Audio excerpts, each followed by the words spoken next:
ദൈവതിരുനാമം വാഴ്ത്തപ്പെടുമാറാകട്ടെ.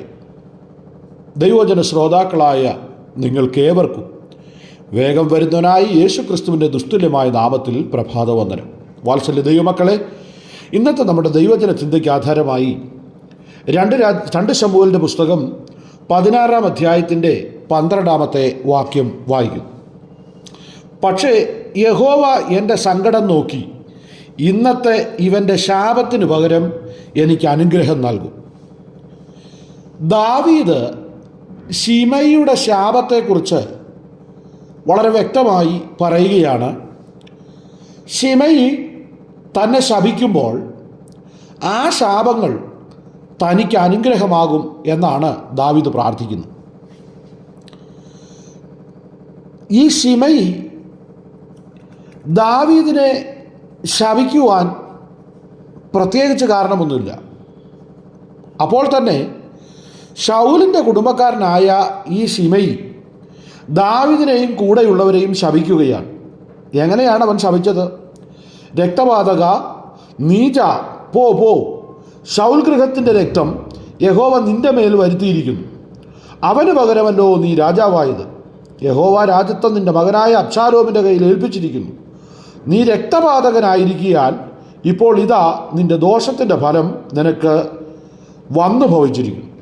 ഇങ്ങനെ ശിമെയി ദാവീദിനെ ശപിക്കുമ്പോൾ തൻ്റെ സേനാനായകൻ സെരുയയുടെ മകനായ അബീശായി രാജാവിനോട്, ഈ ചത്ത നായി എൻ്റെ യജമാനനായ രാജാവിനെ ശപിക്കുന്നത് എന്ത്? ഞാൻ ചെന്ന് അവൻ്റെ തല വെട്ടിക്കളയട്ടെ എന്ന് പറഞ്ഞു. അപ്പോൾ അബീശായി പറയുകയാണ്, ഈ ശിമെയിയുടെ തല ഞാൻ വെട്ടിക്കളയട്ടെ. എൻ്റെ രാജാവിനെ അധിക്ഷേപിക്കുമ്പോൾ ശപിക്കുമ്പോൾ എനിക്കത് സഹിക്കുവാൻ കഴിയുന്നില്ല. എന്നാൽ ഈ ദാവീദ് ശിമെയിയോടും അബീശായിയോടും കൂടെയുള്ളവരോടും പറയുകയാണ്, ഇല്ല, നിങ്ങളങ്ങനെ ചെയ്യാൻ പാടില്ല. എന്നെ അവൻ ശപിക്കുന്നെങ്കിൽ അത് യഹോവ അനുവദിച്ചിട്ടാകുന്നു എന്നെ ശപിക്കുന്നത്. നോക്കൂ, എത്ര കരുതലോടെയും ദൈവഭയത്തോടും കൂടിയാണ് ഒരു പ്രതികൂല സാഹചര്യത്തിൻ്റെ മധ്യത്തിൽ ദാവീദ് അതിനെ നേരിടുന്നത് എന്ന് നാം ചിന്തിക്കേണ്ടിയിരിക്കുന്നു.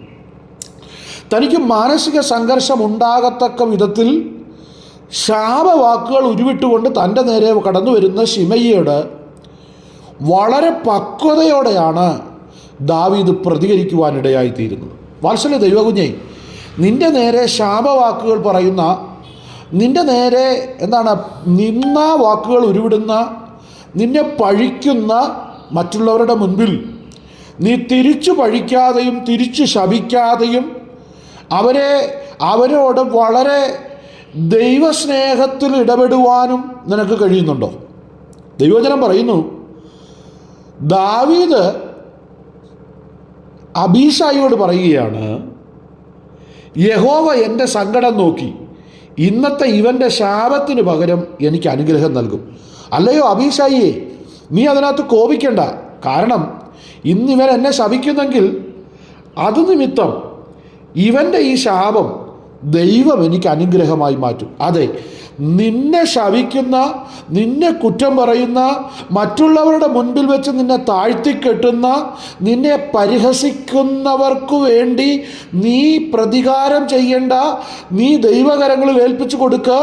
അവരുടെ വാഗൊണ്ട് തന്നെ നിന്നെ പ്രകീർത്തിക്കത്തക്ക നിലയിൽ, അല്ലെങ്കിൽ ആ ശാപവാക്കുകൾ നിനക്ക് അനുഗ്രഹമാകത്തക്ക നിലയിൽ ദൈവം നിനക്ക് വേണ്ടി അത്ഭുതം ചെയ്യുവാനിടയാകും എന്ന് നീ വിശ്വസിക്കുക. കുഞ്ഞെ, അങ്ങനെ നീ വിശ്വസിക്കാൻ തയ്യാറാകുമ്പോൾ ദൈവം നിൻ്റെ ജീവിതത്തിൽ വൻ കാര്യങ്ങളെ ചെയ്യുവാനിടയായിത്തീരും.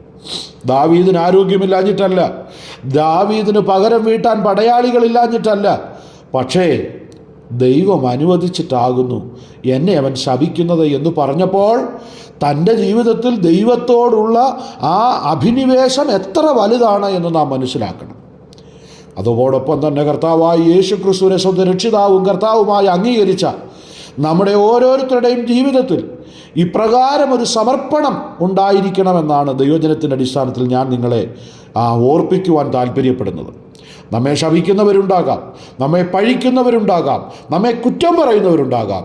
അവരുടെ എല്ലാ മധ്യത്തിൽ യേശുക്രിസ്തുവിൻ്റെ ആ ഒരു അരുമ ശിഷ്യൻ എന്ന നിലയിൽ സകലവും കീഴടങ്ങി. നിനക്ക് ദുഃഖമില്ലാഞ്ഞിട്ടല്ല, നിനക്ക് വേദനയില്ലാഞ്ഞിട്ടല്ല, നിനക്ക് മാനസിക സംഘർഷം ഉണ്ടാകാഞ്ഞിട്ടല്ല, പക്ഷേ നീ യേശുവിൽ ആശ്രയിച്ച് സങ്കടം നിമിത്തം, ദാവീദ് പറഞ്ഞു എൻ്റെ സങ്കടം നിമിത്തം എന്ന് പറഞ്ഞാൽ കേട്ടത് അവന് സങ്കടമായി. നമുക്കും ഇതൊക്കെ കേൾക്കുമ്പോൾ സങ്കടം വരും. നമ്മെക്കുറിച്ച് ഇല്ലാത്തത് പറയുമ്പോൾ നമുക്ക് സങ്കടം വരും. കുഞ്ഞേ, അതെല്ലാം യേശുവിനെ പ്രതി നീ ഒന്ന് ക്ഷമിക്കാൻ തയ്യാറാകുമോ? യേശുവിനെ പ്രതി അതിന് ദൈവീക അനുഗ്രഹത്തിന് വേണ്ടി ഒന്ന് വിട്ടുകൊടുക്കാൻ നീ തയ്യാറാകുമോ? എന്നാൽ നിശ്ചയമായും അത് നമ്മുടെ ജീവിതത്തിനൊരു അനുഗ്രഹമാകുമെന്നതിന് യാതൊരു സംശയവുമില്ല. ആയതിനാൽ ഈ പ്രഭാതത്തിൽ മറ്റുള്ളവരുടെ ശാപങ്ങൾ നമുക്ക് അനുഗ്രഹമായി തീരേണ്ടതിന് ദൈവവചനത്തിൻ്റെ വ്യവസ്ഥയിൽ, ദൈവവചനത്തിൻ്റെ പ്രമാണത്തിൽ ഉറച്ചു നിന്നുകൊണ്ട് ദൈവത്തെ മഹത്വപ്പെടുത്തുവാൻ സർവശക്തനായ ദൈവം നമ്മളെ സഹായിക്കട്ടെ. ദൈവത്തിൻ്റെ വചനം പറയുന്നു, കാരണമില്ലാത്ത ശാപങ്ങൾ ഫലിക്കയില്ല.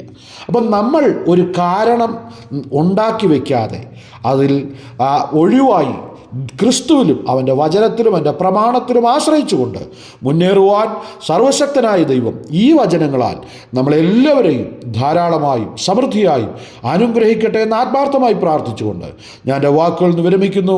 സർവശക്തനായ ദൈവം നമ്മെല്ലാവരെയും ധാരാളമായും സമൃദ്ധിയായും അനുഗ്രഹിക്കട്ടെ. ആമേൻ, ആമേൻ.